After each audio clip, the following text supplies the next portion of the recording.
Good afternoon students. तो कैसे हैं आप सब।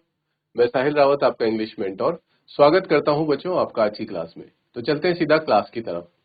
और आज की क्लास में जो चैप्टर हमने डिस्कस किया था बच्चों, ईश्वरन द स्टोरी टेलर, उसके क्वेश्चन आंसर्स को हम आज डिस्कस करेंगे। ठीक है स्टूडेंट्स, तो सबसे पहले इस चैप्टर का एक फटाफट से रिवीजन कर लेते हैं and then we will move on to the question answers.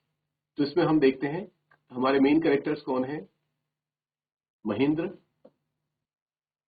Eswaran.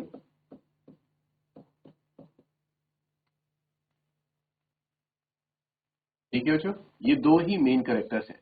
Mahendra कौन है? एक सुपरवाइजर है एट अ फैक्ट्री।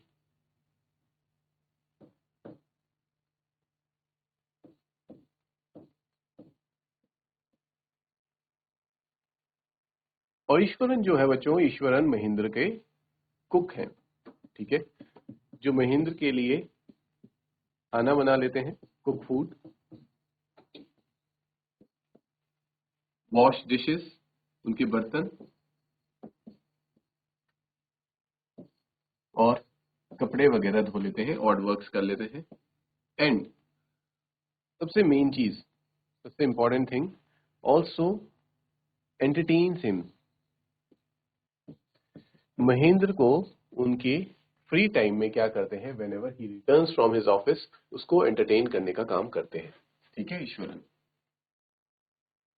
और महेंद्र जो है वो फैक्ट्री में वर्क करते हैं, उन्हें उनका कोई भी परमानेंट एड्रेस नहीं है बच्चों, या परमानेंट रेजिडेंस नहीं है,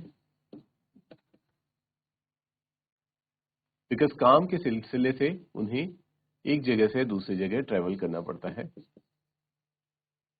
sometimes in mines, sometimes in a construction site, sometimes in bridges. इस तरह से जहां जहां कंस्ट्रक्शन चलता है वहां महेंद्र को जाना पड़ता है। और महेंद्र के साथ जाते हैं उनके कुक ईश्वरन। ठीक है, क्योंकि वो ट्रेवल कर रहे हैं और इस तरह से इधर उधर जाते रहते हैं, तो it is not a big task for him because he is a bachelor. ठीक है, वो एक बैचलर है, फैमिली मैन नहीं है, इसलिए उनका इधर उधर जाना आसान है। बिकॉज कई बार उन्हें कुछ हार्श कंडीशंस में भी रहना पड़ता है, कुछ ऐसी जगहों में, रिमोट एरियाज में, where there is no electricity, no grocery shops, ना वहां इलेक्ट्रिसिटी है, ना किराने की दुकान है, बट फिर भी उन्हें इस बात की कमी नहीं खलती। क्यों? क्योंकि ग्रोसरी शॉप्स ना होने के बावजूद भी जो ईश्वरन है वो हमेशा कहीं से ना कहीं से तो वेजिटेबल्स ले आता है, और उसके पास जो इंग्रेडिएंट्स है उनसे बहुत ज्यादा टेस्टी खाना वो बनाता है। ठीक है, टेस्टी फूड उनको खिलाता है हमेशा। और इलेक्ट्रिसिटी ना होने से वहां पे कोई टीवी वगैरह, टेलीविजन वगैरह सोर्स ऑफ एंटरटेनमेंट नहीं है, लेकिन सबसे बिगेस्ट सोर्स ऑफ एंटरटेनमेंट तो ईश्वरन खुद में खुद है। बिकॉज वो क्या करता है बच्चों, स्टोरी टेलिंग। वो महेंद्र को कहानियां सुनाता है, और कहानी सुनाने का जो ढंग है ईश्वरन का, वो कहानी में खुद एज अ कैरेक्टर उसको प्ले करने लगता है, उस कहानी को जीने लगता है। ठीक है, और उस कहानी में इतना घुस जाता है, और सारी एक्टिविटीज करते हुए उसमें एक, कह सकते हैं, इंग्रेडिएंट्स अपनी कहानी में भी मिला देता है। मसाले, मिर्च मसाले लगा करके उस कहानी को इस तरह से सुनाता है महेंद्र को कि उनका क्या होता है, फुल एंटरटेनमेंट हो जाता है। ठीक है, तो इस तरह से बच्चों उनकी लाइफ चल रही होती है, दोनों ईश्वरन और महेंद्र की। वन डे ईश्वरन उन्हें कहानी बताते हैं, इसके बारे में बच्चों, place from where he belonged, जिस जगह से वो आते थे। ठीक है,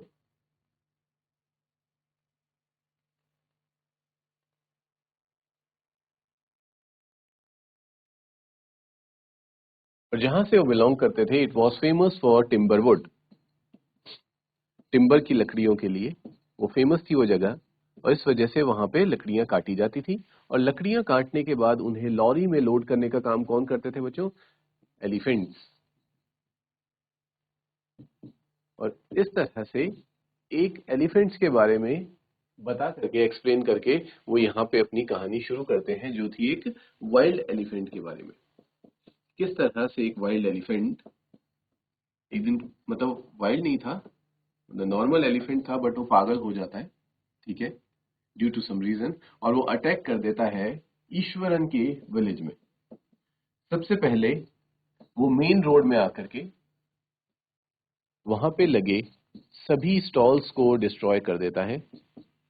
डिस्ट्रॉय ऑल स्टॉल्स, चाहे वो फ्रूट के स्टॉल्स हो और भी दूसरे शॉप्स वगैरह हो, उनको डिस्ट्रॉय कर देता है।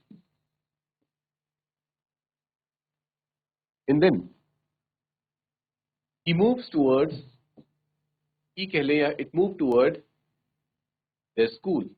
वो स्कूल में आता है, स्कूल में प्लेग्राउंड, प्लेग्राउंड की जो दीवार थी उसे तोड़ता हुआ वो एंटर करता है स्कूल के अंदर। और अब तक सभी लोग पैनिक करके इधर उधर भाग चुके थे, कोई भी व्यक्ति ग्राउंड में हो या फिर पूरे विलेज में दिख नहीं रहा था। जो बॉयज थे, the boys hid themselves inside their classes, अपने क्लासेस के अंदर वो बंद हो जाते हैं। एंड लॉक द रूम, और अपने रूम्स को लॉक कर देते हैं, क्लासरूम्स को लॉक कर देते हैं। आफ्टर दिस स्टूडेंट्स, हम देख पाते हैं कि किस तरह से ईश्वरन अपनी तारीफ करते हुए ये कहते हैं कि जब सब लोग डर रहे थे, then I came and fought with that elephant. और बताते हैं कि मैंने क्या किया, अपने टीचर्स के हाथ से एक स्टिक ली और जाके हिट किया उस एलिफेंट के थर्ड टो में। और इस टेक्निक को बोलते हैं कि मैंने टेक्निक कहीं पे पढ़ी थी, सुनी थी, इसे कहते हैं मार्शल आर्ट्स और जुजित्सु। इसमें क्या होता है बच्चों, हम एक ऐसे किसी नाजुक से पॉइंट में हिट करते हैं जहां से क्या होता है, नर्वस ब्रेकडाउन हो जाता है किसी भी क्रिएचर का। और फिर जब महेंद्र कहते हैं फिर उसके बाद क्या हुआ, तो ईश्वरन बताते हैं कि एक वेटनरी डॉक्टर आते हैं और उस एलिफेंट को ठीक करके 2 दिन के बाद वापस से जंगल में छोड़ देते हैं। ठीक है, इस तरह से बच्चों उन्हें कहानियां अपनी सुना देते हैं। देन स्टूडेंट्स, इसी तरह से उनकी कहानियों का सिलसिला चलता रहा। बट ये कहानियों का सिलसिला तब जाके रुका जब एक दिन ईश्वरन फुल मून डे के दिन महेंद्र से कहते हैं कि आज हमारे जो एंसेस्टर्स होती हैं उनकी आत्माएं धरती पे आती हैं और हमें आज उनके लिए क्या बनाना चाहिए, डिलीशियस फूड बनाना चाहिए। और ये डिलीशियस फूड खाने के बाद ईश्वरन एक और कहानी सुनाता है महेंद्र को। जो कहानी थी बच्चों कि ये जो प्लेस है जहाँ पे फैक्ट्री है, ये पहले क्या हुआ करती थी, ग्रेवयार्ड हुआ करती थी, यानी कि यहाँ पे लोगों को दफनाया जाता था। और he has already seen some skull and bones lying on the field. उसने कई कंकाल, नर कंकाल हम कह सकते हैं, और हड्डियां देखी हैं। और फिर वो बताता है कि मुझे वैसे इन सब चीजों से डर नहीं लगता, लेकिन मुझे डर लगता है सिर्फ और सिर्फ एक गोस्ट ऑफ अ वुमन, एक औरत का भूत है जो हर फुल मून डे पे आता है और उसके हाथ में एक फीटस होता है, यानी कि एक बच्चा होता है। And that woman is very dangerous, और वो वुमन क्या है, बहुत डेंजरस है। और ये सुनते ही महेंद्र को डर लगने लगता है और वो कहानी को बीच में रोक देता है और कहता है कि ये सब फालतू की बातें हैं, ऐसी भूत वगैरह कुछ नहीं होती, ठीक है, तुम जाके अपने दिमाग का इलाज करवाओ। और कहानी को वहीं छोड़ के वो सोने चला जाता है। दूसरे दिन उसे ऐसा लगता है कि शायद, क्योंकि कल रात को, पिछली रात को उसने ईश्वरन को डांटा था, तो ईश्वरन आज शायद उससे बात नहीं करेगा। लेकिन ईश्वरन पे कुछ फर्क पड़ा नहीं होता, वो नॉर्मली ही महेंद्र से बात करता है, उसे टिफिन वगैरह पैक करके दे देता है।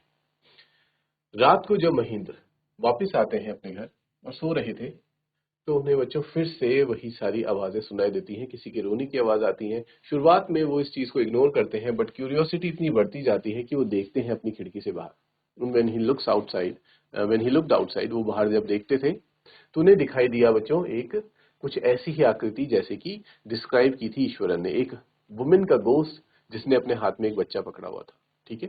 और ये देख के बच्चे बहुत ज्यादा डर जाते हैं और एक कह सकते हैं हम एक तरह से बेहोश होकर फिर से सो जाते हैं। And when he woke up early in the morning, जब वो दूसरे दिन सुबह उठे, after doing his basic works like bathing and all, उसके बाद जैसे ही वो ब्रेकफास्ट करने आते हैं तब तक वो ये सारी चीजें भूल चुके होते हैं। उन्हें लगता है कि शायद वो एक डरावना सपना, लेकिन तभी ईश्वरन उन्हें याद दिला देता है इस सपने के बारे में और कहता है कि सर, जो मैंने आपको कहानी सुनाई थी, इट वॉज रियल, वो सच में सही थी, क्योंकि कल रात को आपके रूम से बहुत ज्यादा उसी औरत के चिल्लाने की और रोने की आवाजें आ रही थी। और ये सुनते ही महेंद्र को ऐसा लगता है कि मतलब जो रात को हुआ था वो कोई बुरा सपना नहीं बल्कि हकीकत थी। तभी ईश्वरन भी वो चीजें नोटिस कर पाया और वो इतना डर जाते हैं महेंद्र, वो सीधा अपने ऑफिस जाते हैं और वहां से उस जगह से ही अपना ट्रांसफर कहीं और करवा लेते हैं। तो इसके साथ बच्चों हमारी ये स्टोरी फिनिश हो जाती है। ठीक है, तो आई होप आपको इस स्टोरी में, इसके एक्सप्लेनेशन में there is no doubt. And now we can start its question answers. ठीक है,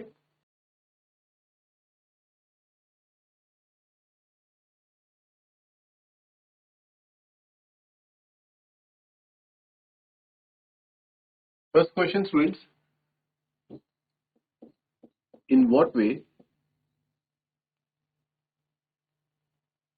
is Ishwaran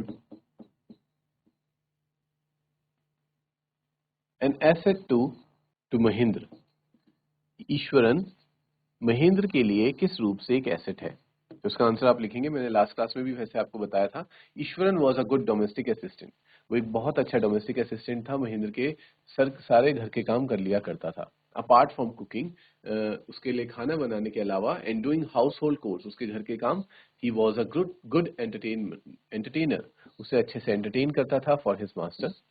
he was good at managing resources, वो रिसोर्सेज को भी बहुत अच्छे से मैनेज करता था। As he could find vegetables out of nowhere, also never had complain while accompanying his master. और वो कभी भी कहीं से भी रिसोर्सेज ऐसे मैनेज करता था कि वेजिटेबल्स की कभी कमी होने नहीं देता था, और जहां जहां उसके मास्टर जाते थे वहां वहां बिना कंप्लेन करे उनके साथ चला जाता था। क्लियर है बच्चों? Next question students, how does Eswaran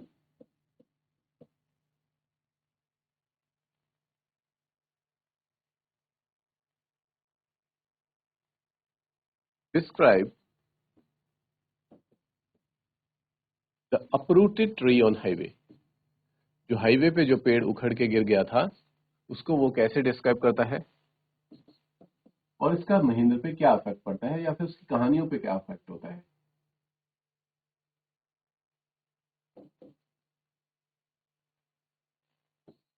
and its effect, effect भी आपको बताने हैं। So you would write, Iswaran describes the uprooted tree on highway with eyebrows suitably arched. वो अपनी आईब्रोज को क्या कर लेता है, वो ही चढ़ा लेता है, and hands held out in dramatic way, और हाथों को ड्रामा की वे में क्या करने लग जाता है, इधर उधर हिलाने लगता है। He would begin by saying that the road was deserted and he was all alone. वो कहता है कि रोड एकदम सुनसान थी और मैं वहां पे अकेला था। Suddenly he spotted something that looked like an enormous bushy beast. उसे अचानक से एक बहुत बड़ा बुशी बीस्ट दिखाई दिया, lying sprawled across the road, जो कि रोड पे लेटा था। He was half inclined to turn and go back. मैं वापस जाने ही वाला था, but as he came closer, he saw that it was a fallen tree. लेकिन जैसे ही मैं पास आया मैंने देखा कि वो एक गिरा हुआ ट्री था। With its dry branches spread out, और जो उसके मुझे फैले हुए हाथ लग रहे थे वो हाथ नहीं बल्कि क्या थी बच्चों, उसकी सूखी हुई शाखाएं थी। The effect he wants to create a suspense, और वो क्या इफेक्ट क्रिएट करना चाहता है, इफेक्ट में आप लिखेंगे कि वो सस्पेंस क्रिएट करना चाहता है, सरप्राइज एंडिंग देना चाहता है to every small incident that he narrates to the readers, कि जो भी वो नरेट करता है अपने रीडर्स को कहानी, उसमें एक सरप्राइज एलिमेंट और एक सस्पेंस का एलिमेंट भी भरना चाहता है।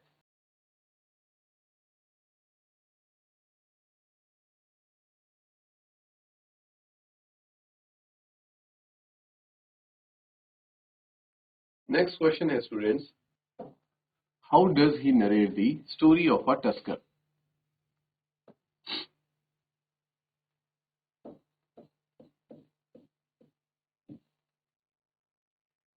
How does he narrate the story of the tusker? Tusker यानी कि एलिफेंट की कहानी वो जो बताता है उसको कैसे एक्सप्लेन करता है? Does it seem to be plausible? Does it seem to be plausible?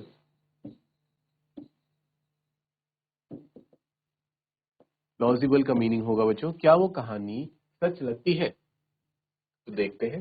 He started the story of the elephant by giving a prologue. वो इस स्टोरी को शुरुआत करने से पहले एक प्रोलॉग देता है, एक छोटा सा, हम कह सकते हैं जैसे हम चैप्टर पढ़ने से पहले बिफोर वी रीड पढ़ते हैं, तो वो भी एक तरह से प्रोलॉग देता है, जहां पे वो बताता है in which he called elephants huge well beast, जहां पे बताता है कि जो एलिफेंट है वो बहुत बड़े बीस्ट होते हैं और उन्हें खूब सारा खाना खिलाया जाता है. He said that after escaping from the timber yard, कि टिम्बर यार्ड से भाग निकलने के बाद जो एलिफेंट था, एलिफेंट स्टार्टेड रोमिंग अबाउट. हाथी इधर उधर दौड़ने लगा. स्टेम्ड ऑन बुशेस, झाड़ियों की तरफ भागा. And tore up wild creepers, और बड़े बड़े पेड़ों को और झाड़ियों को उसने उखाड़ फेंका. It then came to the main road, फिर वो मेन रोड में आता है टाउन की. And smash all the stalls selling fruits, और सभी स्टॉल्स को फेंक देता है जो क्या बेच रहे थे, फ्रूट्स बेच रहे थे, मड पॉट्स बेच रहे थे और क्लोथ्स बेच रहे थे. It then entered a school ground where the children were playing. School के ग्राउंड में आता है, फोल्ड ओवर फुटबॉल के गोल पोस्ट को उखाड़ देता है, वहां के बास्केटबॉल या वॉलीबॉल नेट को फाड़ देता है, ड्रम्स को पिचका देता है. ये सारी चीजें वो करता है. सारे टीचर्स क्या थे, अपने छत पे भाग जाते हैं और स्टूडेंट्स अपने आप को बिल्डिंग के अंदर बंद कर देते हैं. ईश्वरन जो कि जूनियर क्लासेस में पढ़ रहा था, ही ग्रैब्ड अ केन, वो टीचर्स के हाथ में से स्टिक लेता है, केन लेता है और उससे हिट करता है बच्चों एलिफेंट को, उसके थर्ड टो नेल पे. It looked stunned and then collapsed, और फिर वो जमीन पर गिर पड़ता है. ठीक है, इस तरह से बच्चों आप ये पूरा एक्सप्लेनेशन लिखेंगे और लास्ट में आप लिखेंगे the story does not appear to be plausible. इस स्टोरी कहीं से भी सच हमें नहीं लगती है कि इसमें थोड़ा सा भी सच है. क्यों बच्चों? क्योंकि ऐसा पॉसिबल ही नहीं है कि एक छोटा सा बच्चा, जूनियर स्कूल का स्टूडेंट, एक हाथी को नीचे जमीन पे पटक दे. ठीक है, तो इस तरह से आप इस आंसर को लिखेंगे. Note it down students.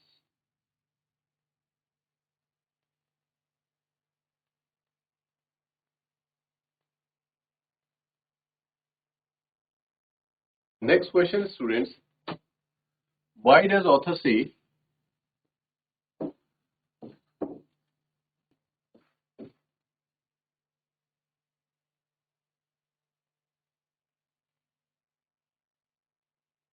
that Ishwaran was like a TV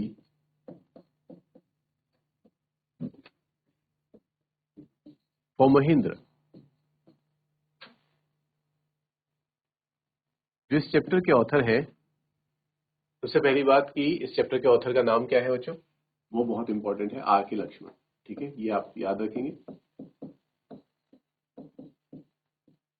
वो ऐसा क्यों कहते हैं कि जो ईश्वरन है वो महेंद्र के लिए एक टीवी की तरह है. ठीक है, तो इसका आंसर ऐसा लिखेंगे.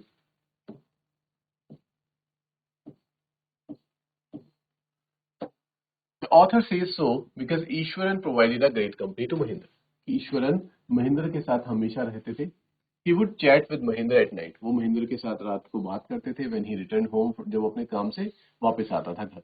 Eswaran would also entertain Mahindra, और वो उसका एंटरटेनमेंट करते थे अपनी कहानियां सुनाकर. Thus with Eswaran around Mahindra never felt bored. और जब जब ईश्वरन के महेंद्र के पास ईश्वरन होता था, उसे कभी भी बोरियत फील नहीं होती थी. And never felt the necessity of having a TV for entertainment. और उसे कभी ऐसी जरूरत महसूस नहीं हुई कि उसके पास टीवी होना चाहिए एंटरटेनमेंट के लिए, क्योंकि ईश्वरन ही उसका एंटरटेनमेंट कर दिया करते थे. ठीक है बच्चों. Next question is, Mahendra used to say, और Mahendra used to call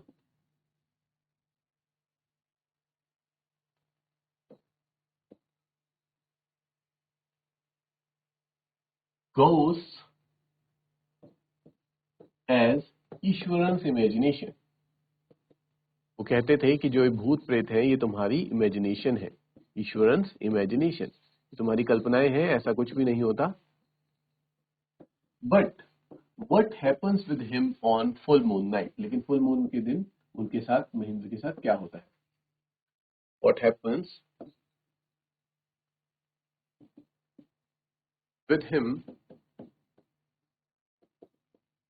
on full moon night?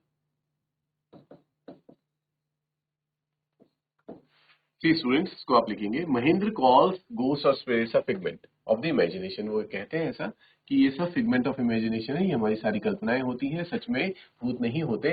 क्योंकि because Eswaran informed him that they were living in a burial site, क्योंकि ईश्वरन ये बताता है कि हम एक मुर्दा घर पे रह रहे हैं, यहाँ पे सबके कंकाल दबे हुए हैं। In kept narrating to him stories of various ghosts, और उन्हें कई सारे भूतों की कहानियां सुना रहा था। ही हिमसेल्फ हैड एनकाउंटर्ड, जो चीजें उसने खुद महसूस करी थी वही बातें बता रहा था।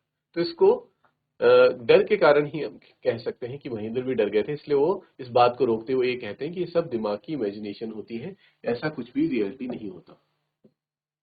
But on full moon night Mahendra was woken up from his sleep, वो अपनी नींद से उठते हैं बाय लो मून, उन्हें रोने की आवाज आती है क्लोज टू हिज विंडो, अपनी विंडो के पास। At first he thought it was a cat, उन्हें शुरू में लगता है कि ये कैट है कोई, जो कि किसी चूहे को अपना शिकार बना रही है। तो जैसे जिस तरह से बिल्ली रात को रोती है, उन्हें लगा कि ये किसी बिल्ली के ही रोने की आवाज है। But the sound was too deep, लेकिन वो साउंड बढ़ती गई, और कैट की ऐसी आवाज नहीं हो सकती। He resisted looking outside as he did not want to witness, वो बाहर नहीं देखना चाह रहे थे क्योंकि वो उस नजारे से बचना चाह रहे थे। That night stop his heartbeat, उन्हें ऐसा लग रहा था कहीं ऐसी ये देख के मेरी दिल की धड़कनें रुक ना जाए। मतलब हम कह सकते हैं कि वो बहुत ज्यादा डरे हुए थे। But the crying became louder, लेकिन वो रोने की आवाज बढ़ती चली गई and less subtle. He could not resist, फिर वो अपने आप को नहीं रोक पाए। Lowering himself to the level of the window, still he looked out of the white sheet of moonlight outside. फिर वो बाहर देखते हैं, there not too far away was a dark cloudy form touching a bundle.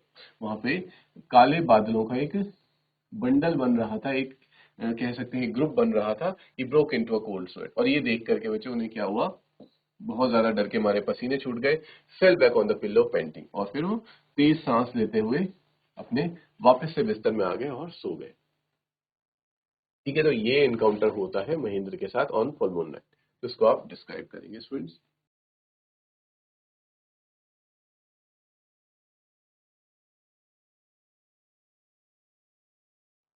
Last question is, can you think of some other ending of the story? Can you think of some other ending of this story? क्या आपको ऐसा लगता है कि story की कुछ और अंत भी हो सकता था? जिस तरह से स्टोरी फिनिश हुई, क्या चेंजेस आप इसमें कर सकते हैं? तो हम लिखेंगे the story could have ended on a more positive note, क्योंकि स्टोरी बहुत ही नेगेटिव नोट में खत्म हुई कि महेंद्र वहां से डर गया, और ईश्वरन ने भी इस बात को कंफर्म किया कि वो सिर्फ और सिर्फ उसका एक भ्रम नहीं था, हकीकत में उसके घर, उसके रूम से रोने की आवाज आ रही थी, और फिर वो वहां से ट्रांसफर ले लेता है। तो जो कहानी शुरुआत में कैसे एक बहुत ही लाइट नोट पे, एक हैप्पी नोट पे स्टार्ट हुई थी, लास्ट आते आते बच्चों एक सैड नोट कह सकते हैं, या फिर एक नेगेटिव नोट पे फिनिश हो जाती है। तो हम इसको चेंज करने के लिए उसको पॉजिटिव नोट भी दे सकते हैं। Instead of resigning from his job, Mahendra could have been shown a real courageous man and proving the ghost theory wrong. वो महेंद्र क्या कर सकता था कि जो ये थ्योरी थी, ठीक है, वो थोड़ा सा करेज दिखाता, हिम्मत दिखाता, और वहीं पे रहता, और इस गोस्ट थ्योरी को क्या करता, गलत साबित करता, ईश्वरन के लिए भी और अपने लिए भी। Another ending can be of both Mahindra and Ishwara leaving the place together, and in turn continuing their bond, which is depicted earlier in the story. और दूसरा ये भी हो सकता था बच्चों कि महेंद्र अकेले वहां से नहीं जाता, बल्कि ईश्वरन को भी अपने साथ ले जाता, और जो उनका बॉन्ड पहले से बना हुआ था, उसी बॉन्ड को वो हमेशा के लिए कंटिन्यू करते। Ishwaran has been explained as a man of all seasons for Mahendra, और ईश्वरन को कैसे बताया जाता, मैन ऑफ ऑल सीजन, यानी कि हर समस्या या फिर हम हर समय महेंद्र का साथ देने वाला पर्सन, फिर वो हम उसको एक्सप्लेन कर सकते थे। लेकिन लास्ट में क्योंकि महेंद्र और ईश्वरन अलग हो जाते हैं, तो यहाँ पे थोड़ा सा नेगेटिव नोट आ जाता है स्टोरी में, तो इस तरह से हम उसके एंडिंग को थोड़ा सा चेंज भी कर सकते थे। सो स्टूडेंट्स, इसी के साथ हमारे इस चैप्टर के क्वेश्चन आंसर्स भी फिनिश हो जाते हैं, and we will meet in the next class with new chapter. Till then, take care, have a good day, and thank you, students.